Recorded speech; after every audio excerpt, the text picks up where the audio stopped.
नमस्कार दोस्तों, welcome all of you. कैसे हैं आप लोग? हमारे ख्याल से बहुत अच्छे होंगे, क्योंकि यहाँ पर आप लोगों की तैयारी शुरू होगी। हमने जो यूपीपीसीएस आरओ एआरओ के लिए प्रारंभिक परीक्षा और मुख्य परीक्षा के लिए जो अभियान चलाया है, उस अभियान के आप लोग हिस्से हैं। तो हमारी ये कोशिश रहेगी कि आप उस अभियान से जुड़ें और ज्यादा से ज्यादा लाभ जो है वो प्राप्त करें। और इसीलिए मैंने आप लोगों के लिए जो क्लास बनाई है उसमें टॉपिक भी हम लोग डिस्कशन करेंगे। इसके अलावा हम लोग यहाँ क्वेश्चंस जो है उनको भी डिस्कशन करेंगे और क्वेश्चंस को डिस्कशन करते हुए चीजों को आगे बढ़ाएंगे। आप लोगों ने देखा होगा क्या कि हमारा एक टॉपिक चल रहा था खाद्य सुरक्षा, और खाद्य सुरक्षा, इस टॉपिक में हमने खाद्य सुरक्षा का तात्पर्य समझा दिया था। खाद्य सुरक्षा की आवश्यकता क्यों है, इसको भी मैंने यहां पर आप लोगों के बीच में डिस्कशन किया था। इसके अलावा मैंने समावेशी विकास के लिए खाद्य सुरक्षा की आवश्यकता, सतत विकास के लिए भी खाद्य सुरक्षा की आवश्यकता, बढ़ती हुई जनसंख्या आज खाद्य सुरक्षा की आवश्यकता महसूस कर रही है, कुपोषण की समस्या, बदलती हुई जलवायु, कृषि पर बहुत ज्यादा निर्भरता, कृषि जोतों का आकार, बदलती हुई उपभोग परिस्थिति और वैश्विक रिपोर्ट और जल का अभाव। ये सारी बातों की चर्चा हमने जो विगत 2 क्लासेस ली हैं, अर्थात पिछली जो 2 क्लासेस हमने आप लोगों के बीच में ली है, उसमें हमने इन सारी टॉपिक की चर्चा कर ली थी। और इस एक एक करके जब मैंने यहां पर चर्चा की, तो चर्चा करने का मेन उद्देश्य यह था कि प्रारंभिक परीक्षा और मुख्य परीक्षा का अगर कहीं से भी घुमावदार प्रश्न बनता है, यूपीपीसीएस मान लेते हैं कि कहीं से भी घुमावदार प्रश्न बनता है, तो आप उसको सॉल्व कर सके, आप उसको यहां पर क्या है कि बता सके। क्योंकि हमारा जो टॉपिक ही है वो कहीं ना कहीं अर्थव्यवस्था के साथ सामाजिक जुड़ाव के साथ यूपीएससी का टॉपिक है और यूपीपीसीएस का टॉपिक है।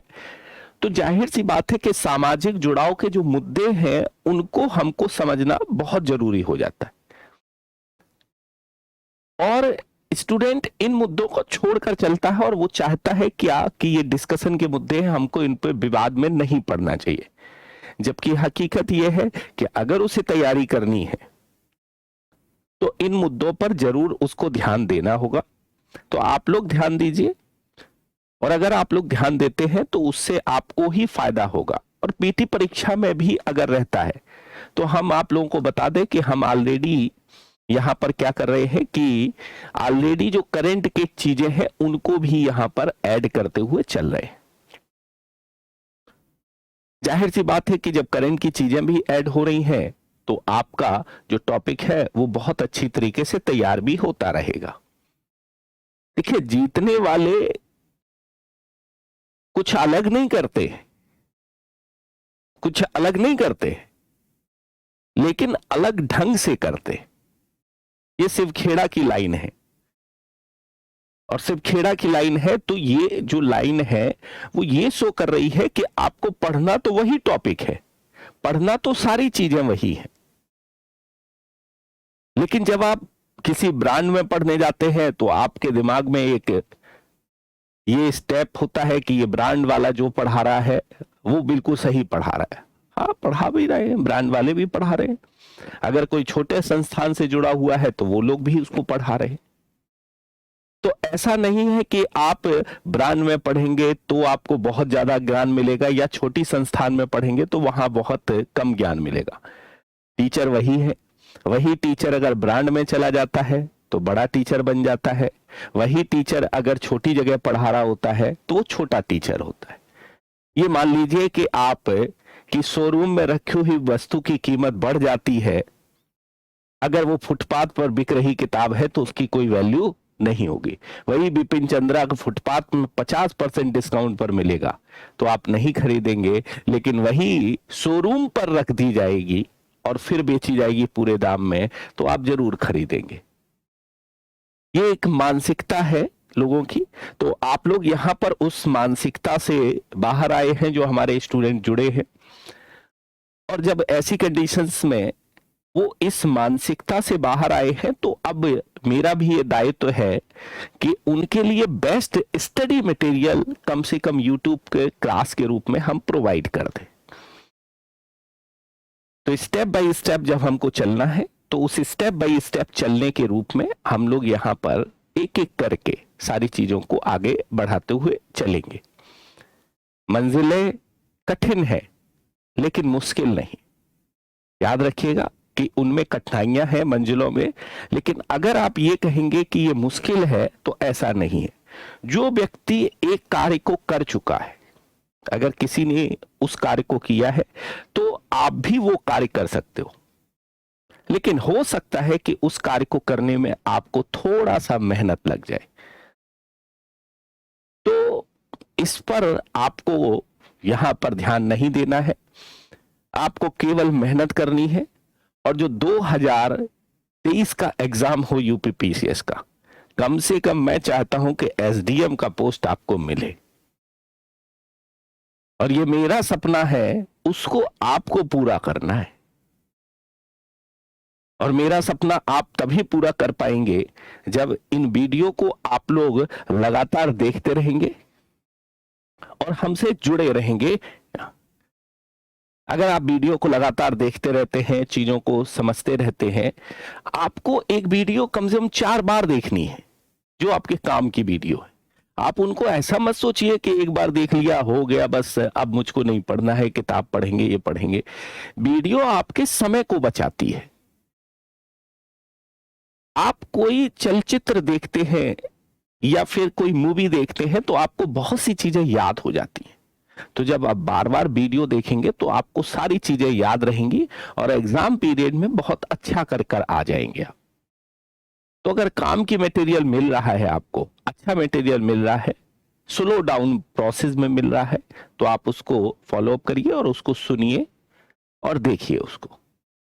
धीरे धीरे धीरे धीरे ये बातें आपको याद होती जाएंगी, और जब याद होती जाएंगी तो आपकी ये काम आने वाली है आगामी परीक्षा के लिए। तो हमने यहां पर बता दिया था कि खाद्य सुरक्षा की आज मुझे जो है, पिछली क्लास में हमने ये सारी चीजें हमने डिस्कशन कर ली थी। आज हम लोग डिस्कशन करेंगे कि खाद्य सुरक्षा की प्रेरणा, ठीक है, खाद्य सुरक्षा की प्रेरणा कहां से मिल रही है, किस तरह से मिल रही है, उसके बारे में थोड़ी सी हम लोग चर्चा कर लेंगे खाद्य सुरक्षा की प्रेरणा के संदर्भ में, ठीक है। अब ये हमने सारी चीजें लिखा दी थी कि खाद्य सुरक्षा का अर्थ क्या है, खाद्य सुरक्षा की आवश्यकता क्यों है। ये चीजें हमने सारी चीजें हमने आपको पिछली क्लास में समझा दी थी। और जब समझाई थी तो मैंने ये भी कहा था कि आप लोग बार बार देखते रहिएगा। कुछ फैक्चुअल इंफॉर्मेशन भी इसमें लिखी हुई है जिसको आपको फॉलो अप करना होगा। कुछ रिपोर्ट्स को भी मैंने यहाँ पर इंडिकेट किया है, उन रिपोर्ट्स को यहाँ पर आपको देखते रहना। अब चलते हैं संवैधानिक प्रावधान। अगर हम बात करें खाद्य सुरक्षा की, तो खाद्य सुरक्षा एक छोटा मुद्दा नहीं रह गया आज। ये एक अंतर्राष्ट्रीय मुद्दा भी बन चुका है और देश के भीतर भी एक बहुत बड़ा मुद्दा बन चुका है। आज कहीं ना कहीं गरीबी की समस्या भी है, भुखमरी की भी समस्या है, बेरोजगारी की समस्या है। ये 3 समस्याएं जो हैं वो हमारे देश को प्रगति करने से रोक रही हैं। आज आजादी के इतने साल के बाद भी हमको आज वो अधिकार नहीं मिल पाए हैं जो हमको मिलने चाहिए थे। 75 साल पूरे होने के बावजूद भी, और 75 साल मिलने के बावजूद भी हमको वो अधिकार नहीं मिल पाए हैं जो मिलने चाहिए थे। तो जाहिर सी बात है क्या कि अब फिर से विचार करने की आवश्यकता है।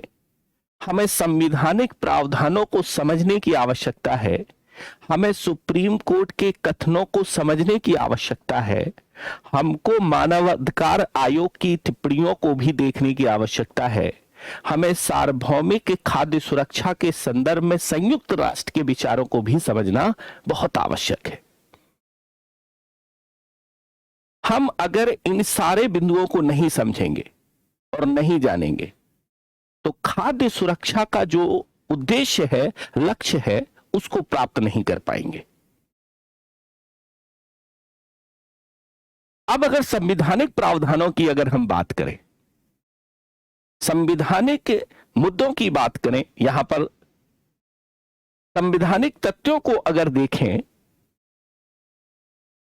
तो उसमें वास्तव में कुछ ऐसी बातें छुपी हुई हैं जिसके बेस पर हमें गहराई से अध्ययन करने की आवश्यकता होगी संविधान की। संविधान का अनुच्छेद 21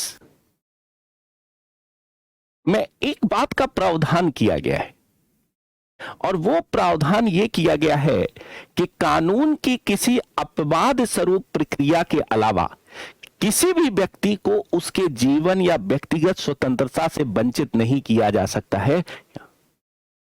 अर्थात व्यक्ति को जीवन और स्वतंत्रता का मौलिक अधिकार सुनिश्चित करता है अनुच्छेद 21। अर्थात व्यक्ति की जीवन और व्यक्तिगत स्वतंत्रता के अधिकार को सुनिश्चित करता है अनुच्छेद 21। अनुच्छेद 21 को जब बहुत ज्यादा स्पष्टीकरण किया गया तो जीवन जीने के इस अधिकार में एक अधिकार को और शामिल किया गया और वो अधिकार था भोजन का अधिकार। वो अधिकार था क्या? भोजन का अधिकार। इसकी बृहद संकल्पना के रूप में अगर देखा जाए तो इसी अधिकार के अंतर्गत हमने अधिकार को शामिल किया, भोजन के अधिकार को, और इस तरह से व्यक्ति के जीवन के लिए एक आधारभूत तत्व हमने क्या रखा? भोजन को रखा अपने संविधान के प्रावधानों के अंतर्गत। ऐसा क्यों किया गया था? जो संविधानविद थे उसको हमको थोड़ा सा समझना पड़ेगा और उसको जानना पड़ेगा। ऐसा क्यों किया गया था? जो हमारे संविधानविद थे और हमारे जो संविधान निर्माता थे उनके द्वारा। जब हम आजाद हुए तो आजादी के समय सबसे बड़ी समस्या थी आपकी गरीबी और यहां भुखमरी की समस्या। हमारे यहां पर खाद्यान्न का उत्पादन उतना उन्नत नहीं था, लोगों के पास रहने के लिए घर नहीं थे, लोगों के पास में भोजन की व्यवस्था नहीं थी। तो हमने एक प्रक्रिया को भारत में शुरू किया था जो स्वतंत्रता से पहले ही चली आ रही थी। 1939 में जब सेकेंड वर्ल्ड वॉर शुरू हुआ तो उस समय कुछ ऐसी समस्याएं उत्पन्न हुई कि खाद्यान्न का वितरण भारत में प्रारंभ किया गया था और वो समस्याएं आजादी के बाद भी बनी रही। हम उनसे मुक्ति नहीं पा रहे थे। जो खाद्यान्न का वितरण था वो गरीबों को भोजन पहुंचाने तक सीमित नहीं था, बल्कि आवश्यक वस्तुओं को पहुंचाने तक सीमित था। आवश्यक वस्तुओं तक पहुंचाने तक था। तो जाहिर सी बात है कि ऐसी स्थिति में जब हमारे यहां पर जीवन जीने के अधिकार में संविधानविदों ने अर्थात संविधान निर्माताओं ने अनुच्छेद 21 के अंतर्गत जीवन जीने के अधिकार को शामिल किया तो उनकी मंशा कहीं ना कहीं उसी समय स्पष्ट हो गई थी कि इस जीवन जीने के अधिकार में वो भोजन के अधिकार को भी शामिल कर रहे और इसे मौलिक अधिकार बनाया जो जीवन के जीने का एक सबसे उत्तम रास्ता है।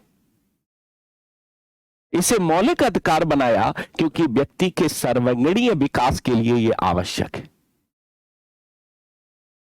जाहिर सी बात है कि इस मौलिक अधिकार पर संविधानविदों ने जब अपनी बात रख दी और संविधान में इसकी बात को कहीं ना कहीं दूसरे रूप में जब प्रकट किया तो ऐसी स्थिति में अनुच्छेद 21 को एक व्यापक तरीके से समझने की आवश्यकता महसूस होना शुरू हो गई। और जब अनुच्छेद 21 को व्यापक तरीके से समझना शुरू हुई तो हमने कई और जो प्रावधान थे उसका भी अवलोकन करना शुरू कर दिया और हम पहुंचे राज्य के नीति निर्देशक तथ्यों की तरफ। अर्थात नीति निर्देशक तत्व जो राज्य के ऊपर एक दायित्व का निर्माण कर रहे थे, जो राज्य के ऊपर एक उत्तरदायित्व का निर्माण कर रहे थे, उनकी तरफ अवलोकन करने के लिए पहुंचे। तो जब अवलोकन किया तो हमको पता चला अनुच्छेद 47 के बारे में। संवैधानिक प्रावधान के अनुच्छेद 47 में लिखा हुआ है कि लोगों के पोषण और जीवन स्तर उठाने के साथ जन स्वास्थ्य को बेहतर बनाना राज्य की प्राथमिक जिम्मेदारी। अर्थात ये अनुच्छेद राज्य के ऊपर इस बात की जिम्मेदारी तय करता है कि लोगों के पोषण और जीवन स्तर के साथ में उठाने के साथ में जन स्वास्थ्य को बेहतर बनाना राज्य की प्राथमिक जिम्मेदारी है। इस तरह की बात अनुच्छेद 47 में मेंशन की गई। लेकिन ऐसा नहीं था कि इस तरह का जो दायित्व है राज्य के ऊपर अनुच्छेद 47 ही यहां पर स्पष्ट रूप से लिख रहा था। अनुच्छेद 47 के अलावा अनुच्छेद 45 में भी, ठीक है, कौन सा अनुच्छेद, एक तरह से 47 के अलावा अनुच्छेद 45 है, ये याद रखेंगे। अनुच्छेद 45 में के अनुसार एक इस बात का प्रावधान किया गया कि सरकार को 6 वर्ष तक की उम्र के सभी बच्चों के बाल्यकाल से जुड़ी हुई सारी देखरेख, चाहे वो पोषण की देखरेख हो, चाहे वो शिक्षा की देखरेख, बाल्यकाल से जुड़ी हुई सारी देखरेख और शिक्षा की सुविधा उपलब्ध कराने का जवाबदेही निभानी होगी। इसमें भी कहीं ना कहीं पोषण की सुरक्षा और खाद्य सुरक्षा की चीजों को बनाकर रखा था जो संविधान के निर्माता थे। तो अनुच्छेद 47 इस बात का यहां पर प्रावधान कर रहा था, अनुच्छेद 47 इस बात का प्रावधान कर रहा था कि लोगों के पोषण और जीवन स्तर उठाने के लिए जन स्वास्थ्य को बेहतर बनाना राज्य की प्राथमिक जिम्मेदारी है, इस बात का प्रावधान कर रहा था। वहीं पर दूसरी तरफ अनुच्छेद 45 के अनुसार सरकार को 6 वर्ष तक की उम्र के सभी बच्चों के बाल्यकाल से जुड़ी सारी देखरेख और शिक्षा की सुविधा उपलब्ध कराने की जवाबदेही निभानी होगी, इस बात का प्रावधान कर रहा था। इस बात का प्रावधान कर रहा था अनुच्छेद कौन सा, 45।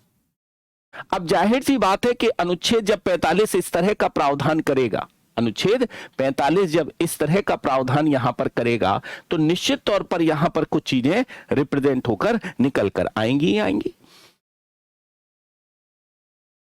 कुछ चीजें निकल कर आएंगी ही आएंगी। लिख लिया होगा, इसलिए मैंने यहां पर थोड़ा सा समय दे दिया था आपको जिससे आप लिख लें। यहां लिख लीजिएगा, संविधान के अनुच्छेद 21 के अनुसार कानून की किसी अपवाद स्वरूप प्रक्रिया के अलावा किसी भी व्यक्ति को उसके जीवन या व्यक्तिगत स्वतंत्रता से वंचित नहीं किया जा सकता। इस अधिकार के तहत भोजन का अधिकार भी सम्मिलित है। संविधान के अनुच्छेद 47 कहता है लोगों के पोषण और जीवन स्तर उठाने के साथ जन स्वास्थ्य को बेहतर बनाना राज्य की प्राथमिक जिम्मेदारी है, राज्य की प्राथमिक जिम्मेदारी है।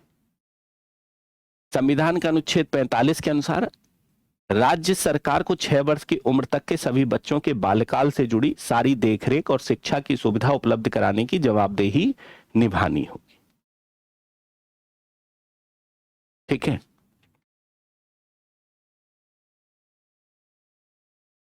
अब मामला पहुंचा यहां पर सुप्रीम कोर्ट।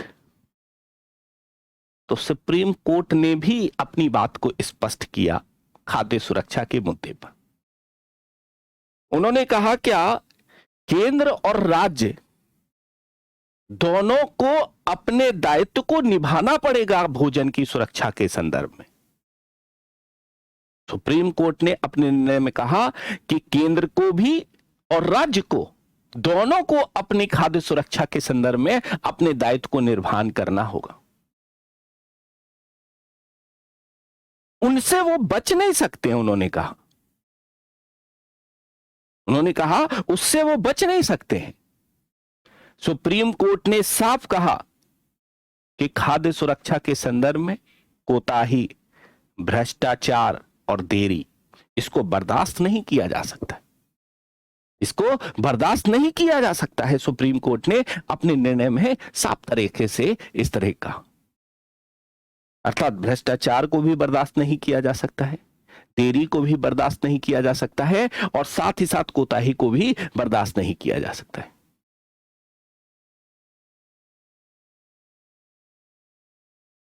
और उन्होंने ये कहा, सुप्रीम कोर्ट ने अपने निर्णय में, कि राज्य सरकार का यह दायित्व है कि किसी भी तरीके से अगर कोई व्यक्ति अनाज को नहीं खरीद पा रहा है, किसी भी तरीके से अगर कोई यहां पर अनाज को नहीं प्राप्त कर पा रहा है, तो उसके लिए खाद्यान्न की सुरक्षा तय करे। यह राज्य का दायित्व है, यह केंद्र का दायित्व है, यह राज्य का दायित्व है, यह केंद्र का दायित्व है। उन्होंने साफ कहा कि गरीब हो, महिला हो, दलित हो, उनके खाद्यान्न के संदर्भ में रणनीति बनानी होगी, उनके खाद्यान्न के संदर्भ में यहां पर कार्य करना होगा। इस तरह की बात यहां पर रखी गई। तो सुप्रीम कोर्ट ने खाद्यान्न की सुरक्षा के संदर्भ में स्पष्ट रूप से अपनी बात कही। यहां वहीं पर जब राज्य मानवाधिकार आयोग के पास ये पहुंची और राष्ट्रीय मानवाधिकार आयोग ने जब ये बात पहुंची, तो उन्होंने भी ये कहा,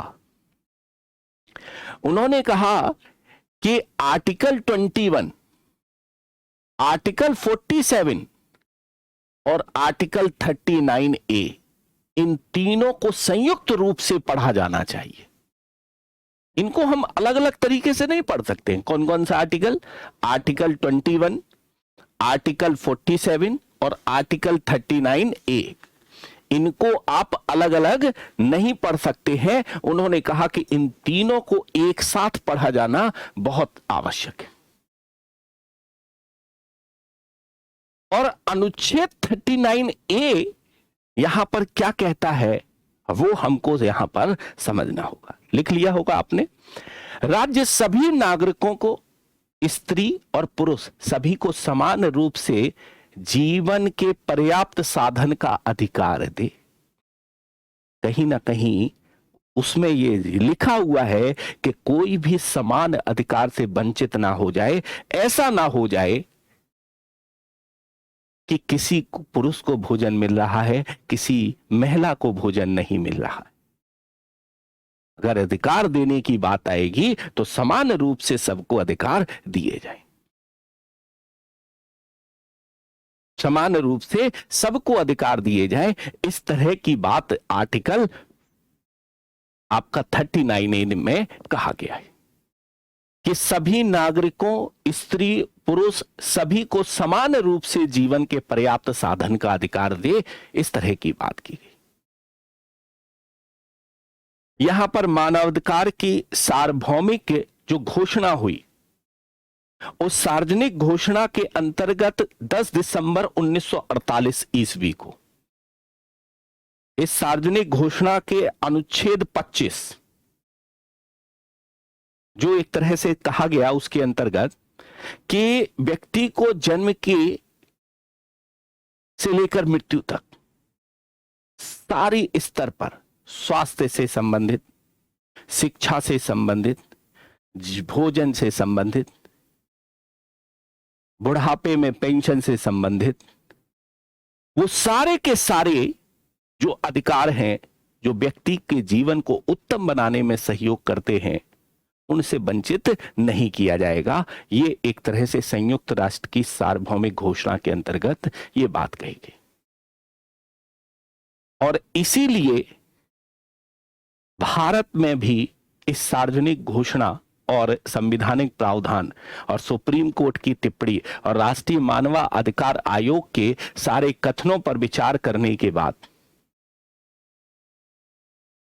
इनसे आने वाली चुनौतियों का सामना करने के लिए केंद्र सरकार और राज्य सरकार के द्वारा समय समय पर अपनी कार्यविधि तैयार की गई, कार्यविधि तैयार की गई और उस कार्यविधि के अंतर्गत यहां पर कार्य करने की बात रखी गई। उस कार्यविधि के अंतर्गत क्या किया गया, कार्य करने की बात यहां पर रखी गई। उस कार्यविधि के अंतर्गत कई योजनाओं को लाया गया, कई एक तरह से प्रक्रियाओं को आगे बढ़ाया गया, लेकिन उन योजनाओं के बीच में भी जब चुनौतियां उत्पन्न हुई तो उनका भी समाधान समय समय पर किया गया केंद्र सरकार और राज्य सरकार के द्वारा। कई योजनाएं जैसे अंत्योदय अन्न योजना, मध्याह्न भोजन योजना, पोषण सुरक्षा योजना, एक तरह से अगर देखा जाए तो बफर स्टॉक के संदर्भ में रणनीति, सार्वजनिक वितरण प्रणाली के संदर्भ में सरकार की रणनीति जैसी चीजों को इसमें समाहित किया गया और समाहित करके चीजों को लागू किया गया। तो अब हम लोग जो नेक्स्ट क्लास लेंगे दोस्तों, उसमें सरकार की क्या क्या रणनीति है उन पर चर्चा करेंगे। सरकार की कौन कौन सी योजनाएं हैं उनकी चर्चा करेंगे इस नेक्स्ट क्लास में, और बताएंगे दोस्तों कि नेक्स्ट क्लास में ही कि भाई किस तरह से रणनीति चल रही है, किस तरह से परिचय चल रही है, किस तरह से यहां पर कार्य कर रहा है। यहां आज हमने यहां पर आर्टिकल 39A याद रखना है आपको, आपसे क्वेश्चन पूछेगा पीटी में, इसलिए रट जाइएगा,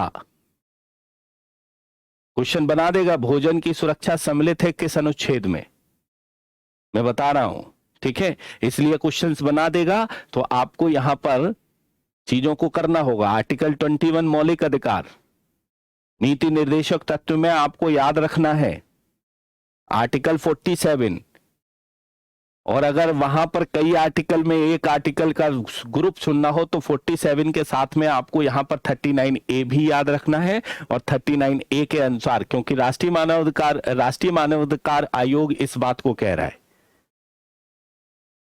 कि इनको तीनों को साथ में जोड़कर पढ़ना होगा, इनको अलग अलग नहीं किया जा सकता है, तीनों को साथ में जोड़कर पढ़ना होगा।